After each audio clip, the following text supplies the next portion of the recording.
So good afternoon, everyone. So I am in a great difficulty to synthesize a broader, voluminous bunch of Aurobindo's thinking on Indian culture, which is not a possibility. I mean, in a straightforward manner. So, but let me put a context to it. The first caveat that I wanted to do is, see, we must realize that Aurobindo was writing in the period where there is certain kind of conversation existed, certain ways in which people used language. There are terms that he wrote it in English. If you would have written it in Indian languages or Bengali, it would have been very different. Because, for example, he wrote about the will, consciousness, and then, religion. I mean, these terms today carry completely different kind of meaning, 1 century later today. So we have to keep that. But nonetheless, he gives an account of what does he mean. In various occasions, when he is using the term, he gives a clear-cut understanding of how he is using these terms. So that would help us in terms of reading his accounts without getting into this problem of wordplay, and really get into the kind of phenomena that he is interested in bringing it to our account.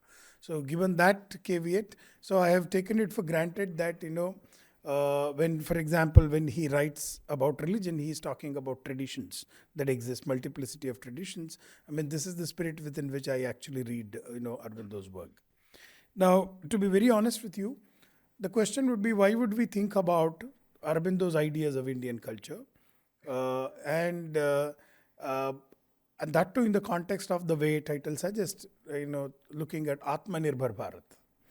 Now, this requires some kind of a clarification before I get into the detail, because this would also set what kind of a project such a project is, and why I am interested in engaging with such a project. Now, so today you hear this term Atmanirbhar Bharat because the current ruling dispensation, uses this word Atmanirbhar Bharat for various things, and it today, for whatever reason, wrongly or rightly, gets identified with certain kind of development and progress. It's about bringing science and technology, investment, etc. Now this could be necessary part of the 21st century, the geopolitically charged world to be participating in it. But would these kind of initiatives that we are now discussing in the name of Atmanirbhar Bharat would make India Atmanirbhar? Now, if you actually pitch in such a question, now one could have technology, one could have highest advancement in science, you could have extraordinary material wealth. We have witnessed in our history that when you have excellence in terms of your intellectual growth, excellence in terms of accumulation of wealth, you have succumbed to the foreign forces, you have been subjugated. I mean, history is witness to such account.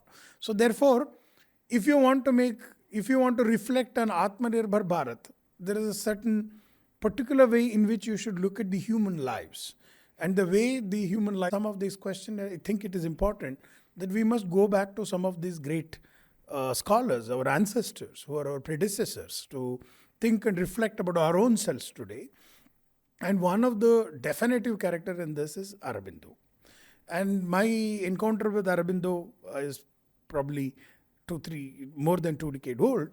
But when I started academically reading Aurobindo a little more than a decade back because of one of my students, Harshit Joseph, there was a point in time I actually gave up because the kind of English which is there is not easy stuff to deal with.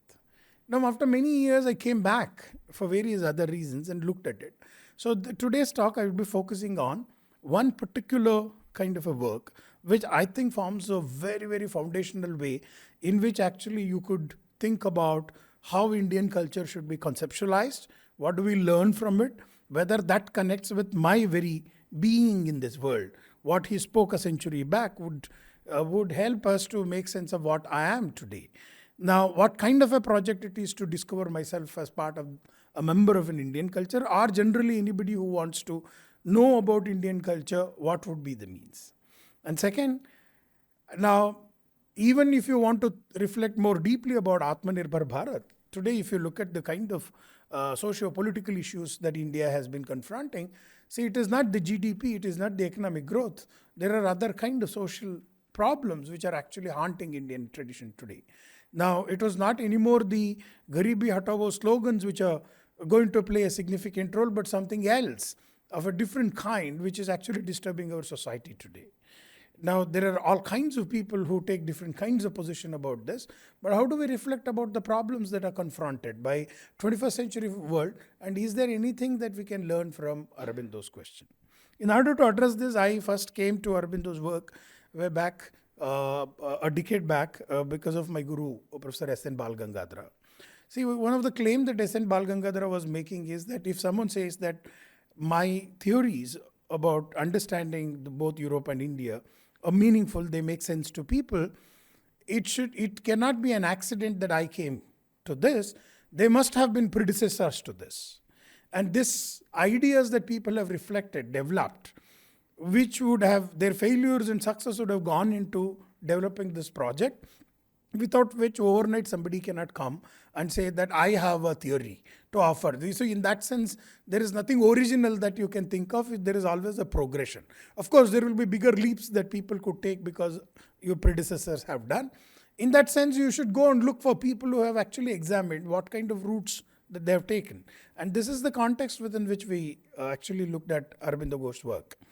Now, in one of his book, I'm going to focus on only one of that book, which actually makes it extraordinarily fascinating for all of us to examine, which is something that has not been adequately addressed, even when it has been examined, has not been done with due respect to the kind of work that it is.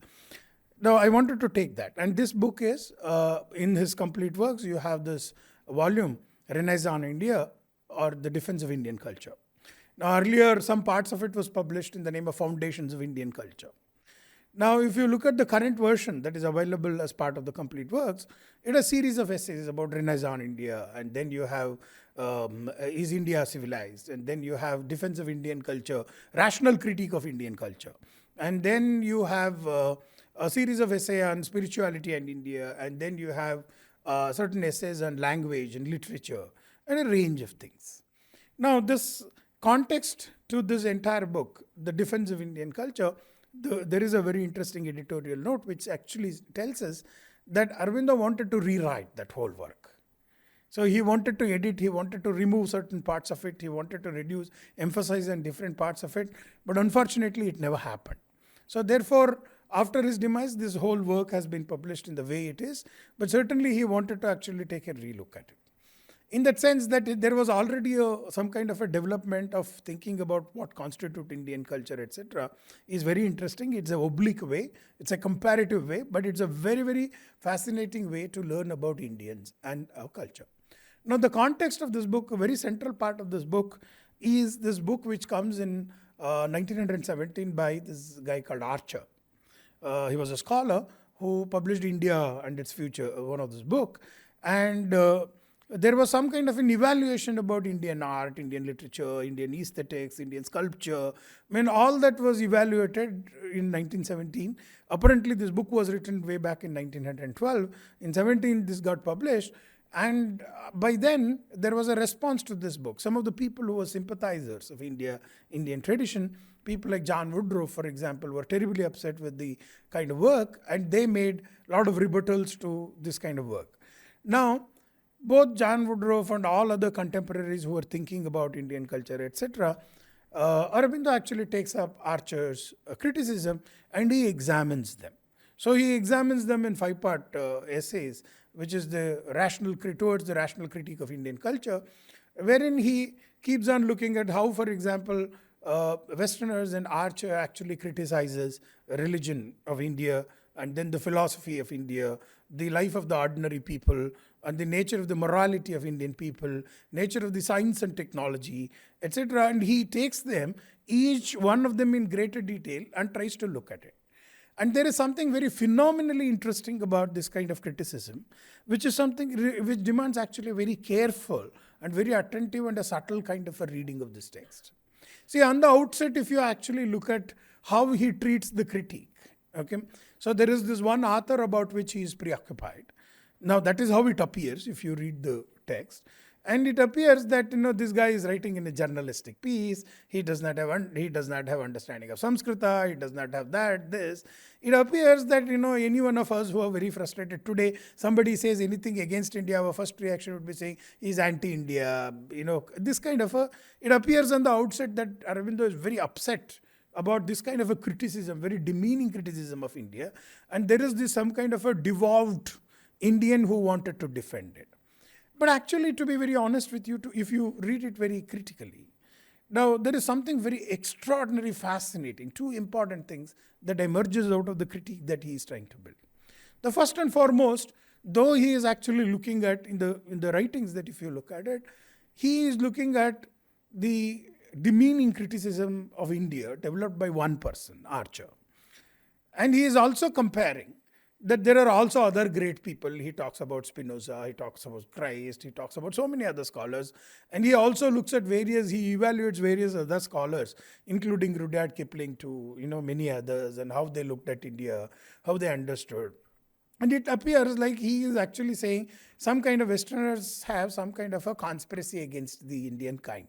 Now that is how it appears in the text if you read it.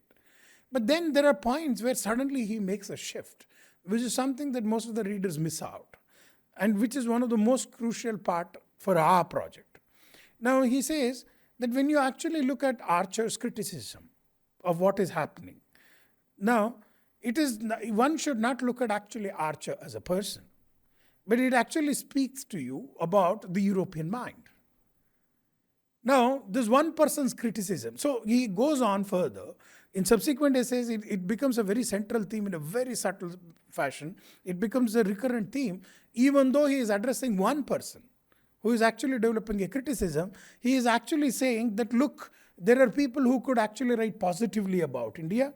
There could also be people who could write even more demeaningly to India. But the question is not about whether they write positively or negatively, but rather it is the question of how European mind conceptualizes. In fact, he uses the specific word, how Occidental mind conceptualizes the Oriental way of being in this world. Now, there is something very peculiar about this Occidental mind. There is a particular way in which the Westerners would look at India and her tradition. He goes on and here and there, which might deviate you from the central point, but the central theme remains is, even though he is looking at, he has a great appreciation to any number of scholars, starting from Christ to Saint Augustine to Saint Anselm to even Spinoza. He has appreciation to all of them, yet he has been very categorical in recognizing this way of looking at another culture as not as a problem of one person individual. And he is also trying to make this a very significant point in saying that what he is pointing out, what Archer is saying, is not simply about whether demeaning or saying something positive about India. It is fundamental question about how one culture understands another culture. Just because somebody said something positive does not make it great, or somebody saying demeaning does not make it good or bad. So in that sense, there is a first significant question that emerges in the Aurobindo's critique, which is when Europeans look at India. Now, how do they look at India? Now, irrespective of whether they look at it positively or whether they look at negatively, with great sympathy or without sympathy towards Indian culture, there is a fundamental difficulty in the way in which the West looks at the Eastern culture becomes the first significant problem, which becomes the recurrent theme throughout the whole book. It also becomes an emergent point in other writings on the culture. But somehow this does not get picked up by the later kind of work. I mean, this becomes a very, very crucial part in saying that he recognizes there is this point. And the second important point that he also starts recognizing as early, because this responses began way back in 1919 onwards. By then he has already started recognizing that the Europeans came and told about India so many things. Right? They said about there are many good things, they said there are bad things. They said, for example, for many people saying India is very, very great in metaphysics and spirituality. A range of scholars have said. And then said, but they are childlike in all other things. Right? So there is a way in which the Indian mind started actually buying this story. So a large number of people over a period of time, it has become common sense among large number of the Orientals. He is not just limiting it to Indians, he is calling it Asiatic. A large number of Asians seem to be getting this idea. So there is something which is very problematic that he recognizes. He does not say that the Indian people are unthinking. He is not saying they are not intelligent enough, but there is something at play which is actually making them to subscribe to this story. So therefore, his project actually becomes an intersection of character. It is at the intersection where he wants to characterize this problem, saying why, for example, Europeans look at India in a particular way, be it positive or negative. This is the first aspect of the question that Aurobindo was preoccupied with. I think it is one of the more fascinating, and I will come back and tell you why it is extremely fascinating. And the second important point that he was raising, now he takes the question of the sculpture, he takes this question of the art forms, he takes the question of literature, he takes the question of language. He even has a great length discussion between the Homeric poetry versus Kalidasa. So there is, I will not get into the details of the quotations and the citations. But with all that, he could actually able to show that first the Europeans had a deficient way of looking at it. There is something which is very problematic. This he calls the continental misunderstanding of the cultures. Right? So there is something that kind of thing is happening. And the upcoming generations of Indians seem to be actually buying this. And they are actually owning this as some kind of a truth of this world. Now, if you look at this as this is the story that I am talking about, the book which emerged, the articles which emerged between 1919 to 1920. This is the point in time where this was the first part of the characterization of the Indian culture begins. I will come back to the other aspects of it. Now, in 1978, we hit another very important scholar. Now, Edward Said, right? He became a very significant scholar. In the post-colonial scholarship, he still tops the imagination of the post-colonial scholarship today. What was Said's contribution there? If you read it, one of the most important things in the Arab world, what Said recognizes, is that Westerners, over a period in time, over centuries, different nationalities from Europe came and saw Orient, independent of whether they are French, Britain, German, whatever they are, they actually experienced and understood West. In fact, he goes on to say, Orient is an invention of European culture. And Orient was a necessity for the European culture. There is a particular way in which actually Occident looks at the Orient.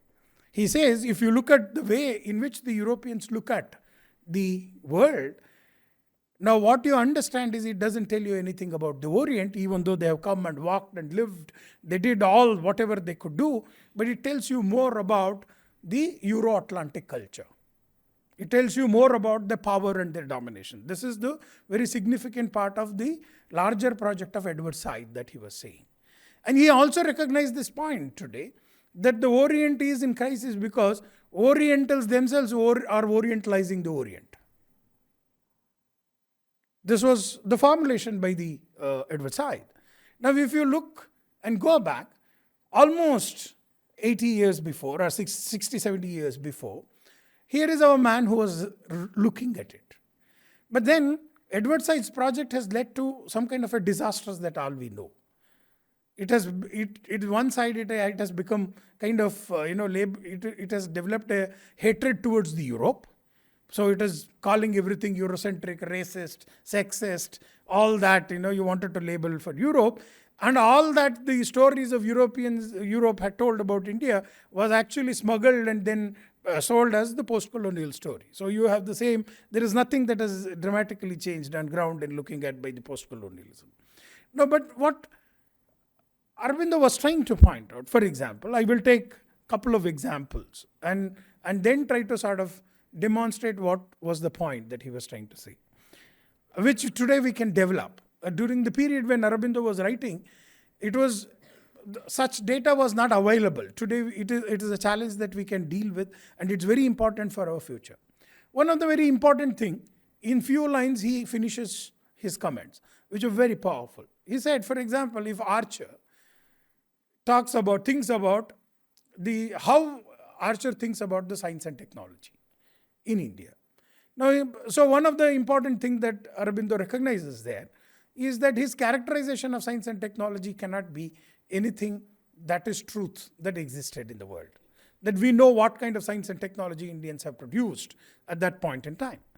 But now, then also, there is a problem saying that it is not alone that there is no science and technology, it appears to be very primitive, it is halted at some point in time, etc. But for Archer, Indian culture and Indian people appeared very superstitious. They are full of myths and they are not very serious, they are immoral, whole range of other things. But then today, if you take Aurobindo's critique seriously and look at any one of the domain and then see whether what Aurobindo was responding to Archer makes any sense or not. Now today we have a lot of archival data, for instance, to look at how Indians manage science and technology. One of the, for example, to give you one of the easily accessible source which you guys can go back and refer to is the work of Science and Technology by Dharampal. How was the science and technology prevalent in India? Now, there is something extraordinary about it. Everyone uses that book to say that India also had science and technology. I think that is really sort of showing disrespect to what Dharampal was trying to push, or what, for that matter, not understanding what Aurobindo was trying to actually critique and look at it. See, if you look at one of the example is the inoculation practices that existed in India way back in 15th, 16th century until 17th century, where British came and prohibited these inoculation practices in the eastern India and later the whole of India. Now, how was it happening? Now, suddenly at some point in time, in the beginning of the summer, some Brahmins from the Banaras used to walk out to different parts of the country. And one branch will go to, from Banaras to Bengal, another branch go to another part. These are certain families who are professionally involved in this process, they go. And what do they go? There are already people who know where, incidents of certain chicken pox or certain kind of infectious diseases exist. And these guys carry certain things. There is a setup, there is a kind of relationship that they carried. And they developed inoculation material, carried germs, and then came back every year. The details of what was the process, how was the inoculation done, what is the process that was involved, etc. is available now publicly. Anybody can go and read. But something extraordinary about it. What is extraordinary about it? There is no Raja who could actually come and stop these people to go and do their traditional practice. Nor no government gave them funding saying, I am giving you money, do this research. Now Raja could give them the grant and tell them you pursue science. Now you can't dictate term of what kind of science you have to do.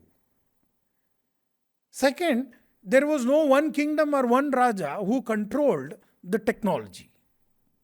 Not alone that, the technology was not even in the hands of one community. No, it was distributed. Different processes of the same technology was distributed practically across whole range of communities. Whether you extend this idea to metallurgy, any other technological forms. So what you consider to be various jati, biradari, various organization, they would, in a ritual process, they would end up completing the whole process. So therefore, there was no possibility of monopolizing any science and technology by any one group or a community. There is no possibility of monopoly over one geographic region. No, region is not possible. Third, that no political authority could dictate what should be the direction of the scientific development. Now, therefore, there is something extraordinary about it. See, today, come back in the 21st century. Now, look at our Indian universities and academic institutions. One of the problems for knowledge production in Indian institution is ideologues control the institutions. Now, you are not free to pursue the kind of research you want to pursue. There are certain kind of agenda, certain kind of ideas are allowed. Certain companies, certain institutions, state allows you to do it. And there is practically and absolutely free. So this is what Aurobindo uses the word, freedom of the spirit. So there was an absolute freedom to pursue the kind of path that one would want to. And each of them, I will come back to the next crucial step that Sampadananji already in the beginning itself, they are connected to certain higher ideals of the world. Now you could actually integrate, because Aurobindo takes this question, saying if you want to actually make an assessment of a culture, you should actually make an assessment of a culture separately on the basis of the higher order thinking as well as the life of the ordinary. Now, by looking at just the corpus of writing, you can't judge whether the culture functions in that way or not. Or by looking at the way they function, you can't judge whether they have a higher order thinking or not. In fact, one of the most beautiful things about Indian culture that Aurobindo would argue is that whatever deeper reflection that philosophically that existed were actually not just translated into certain practical way of being the ordinary. Now, there was a tremendous possibility of these ordinary men and women who are doing all kinds of jobs, the trivial to the extraordinary, to pursue the paths that they wanted to pursue. There was no dogma. In fact, there was no doctrinal inhibitions to do anything. In fact, there is a very critical reflection in one of this rational critic, probably fourth part of the essay, where he's saying, how can you have one kind of a social law for the whole country? How can you have 2 or 3 set of doctrines to dictate, so much of free living spirits in the world? Not possible. Therefore, one of the extraordinary beauty of this Indian culture, as opposed to in the contradistinction, why Europeans understood this way, because they were predetermined, where he explicitly says that they were actually trying to understand and model the world in according to the doctrines of the Christianity. He's not condemning that Christianity good or bad or whatever. He's saying that is what their experience, and they are trying to actually look at the world in that way, but India was not that. For them, the way the Indians existed was superstitious, idolatrous, false religious. You name all that, polytheism, all that are considered to be derogatory, that you think that any people should not have, is India. That is what you call label as Hinduism. But on the contrary, this way of being had to be but natural, because the oldest civilization has done experiment, not simply writing some books and making people to follow the book. But it is this deeper reflection of thinking about it, writing about it, and then transmitting the practical of the ordinary. This is Aurobindo's word. Now, this practical of the ordinary, the pragmatic way of being in this world, has to come from an entirely different way of being in this world which cannot be comprehended. Now, it is very crucial. I gave you 2 examples. That the science and technology was conceptualized. I gave you 1 example. If you want, you can do this assignment and have hundreds of examples to illustrate that. Today we have huge amount of archival data that shows you that, whether the institutions of the kind that we have today regulated science and technology. No. There was absolute freedom to pursue what they wanted to. Now, not just that it was impossible to monopolize anything in science and technology. Knowledge could not be monopolized. Right? On the contrary, second, there was freedom to exist in this world given the local to all kinds of conditions. So there is this practical way of being. Whether it is yoga, whether it is the high-level philosophy, is about the practical way of being. As she rightly pointed out, it is the world of action. So which in our research we call it as performative traditions. Everything is performance, you do it. So everything that you have, the higher ideal, so the pursuit of the deeper happiness, ananda, that we put it in Indian tradition, is not a matter of some kind of a lecture for the ordinary being. It is a way of being, and it is the pursuit which actually determines your daily life and action. Now, if you come back, look at the archival data, you would realize in the village, for example, there were people who were fighting the wars in the war field. And when war was happening, there were people who were plowing their land. Now, people who are plowing the land are not affected by what is happening in the battlefield. So there was a very interesting incident to give you, which changed the Gandhi's life. When Gandhi was apparently traveling in one part of the Kerala, he was trying to meet the king of the Travancore. And as usual, Gandhi is Gandhi. He stops his car on the way amidst the paddy field and then asks somebody that, who is your king? And the answer is, koi to hoga. How does it matter? Because the Raja come and go. It is of a different function. The conception of the Raja the way in which your politics existed, the way your practical life is connected are completely different than the way the Europeans have conceptualized it.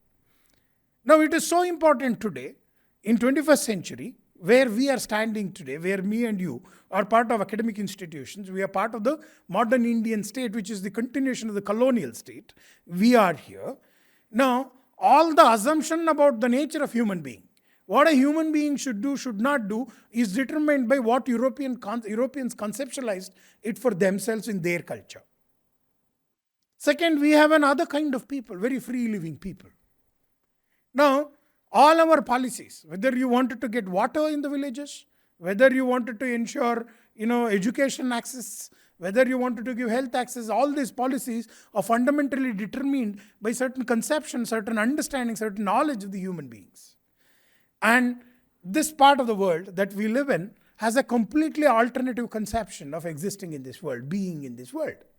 Now, if you don't take the route that the Aurobindo proposed, which my guru also formulates in a much larger theoretical framework, and saying when you are looking at these institutions, when you are looking at the individual critics, etc., it is important to understand them today as European culture, which has actually determined not just the social sciences about our policy framework, everything that it determines. We should ask this question in distinction to them, how different are we? We must also in between realize that there is something at the level of consciousness that actually disturbs us, that we carry those stories about ourselves, which is not part of my experience, but whatever Europeans have told 200 years back, we keep parroting as the scientific truth about ourselves as human beings. Now, from there, if you want to make a deflection and actually decide, and if you want to really become self-reliant, the translation of Atmanirbhar, if we want to do that, now, one of the very important things is to create this contrast project and look at the differences. And already there was a mention that Aurobindo emphasized on looking at these differences and also how to deal with the differences.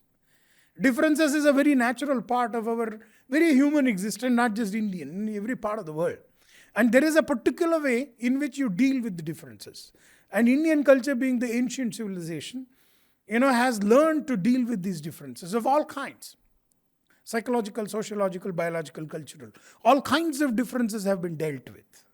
In a very critical detail, I think it's important for us to separate among our daily conversation, among our policy initiative, among our academic enterprise, what suits us and what is not suiting us. We need to make this distinction very clear and start building an alternative world of what kind of a different people are we. Now, if you don't conceptualize that way, because you keep cribbing today, that you go to any science institution, top science institution in the country, you go, either you say that the state does not fund you properly for your scientific enterprise, or you say there are certain companies which actually monopolize, what should come as an outcome. You have all kinds of story. But there is a completely alternative structure. Now, what is that structure? Is saying that kings cannot enter and dictate terms to what should happen. Nobody has monopoly over knowledge. In fact, there are systems that are built to break the monopoly. There was no possibility. And this way of doing is a practical knowledge, transmitting this practical knowledge of doing scientific enterprise. Now, the question that we must be asking, taking this question, that how do we do it within the 21st century world that we live in. Now, we can't go back to 16th century and 17th century, impossible. But there is something extraordinary that we must learn. And the only way that we can think of doing it is this recognition that we must find out. That when we look at people, when they talk about India, when we look at the policy framework, now we must look at them, these policy framework are part of the conceptualization of one particular kind of human being which we are not. And simply making this as a claim that we are not that kind of a human being does not help anybody. So what kind of a human being we are and what kind of a human being we are not is something that needs to be characterized. And there comes this critique, defense of Indian culture, where what gets formulated as some kind of a structure, the beginning of a journey that he was giving a call. Now, it is very disheartening to know that after a century of that work, we are just thinking that, we wanted to address that call that he has given. I think it is high time that we should actually use some of this as an alternative paradigms, alternative ways of looking at, how do we reclaim ourselves and how do we rebuild institutions based on our experiences, our ethos of this world. I gave you a couple of examples. There are much more. Some of the practical version of it, some of the people in the Rishihood has witnessed some of the experiments that we are trying to do in the villages, in the self-governance, etc. There is a call for doing practical. The practical has to be backed up with sound reasoning, sound academic engagement.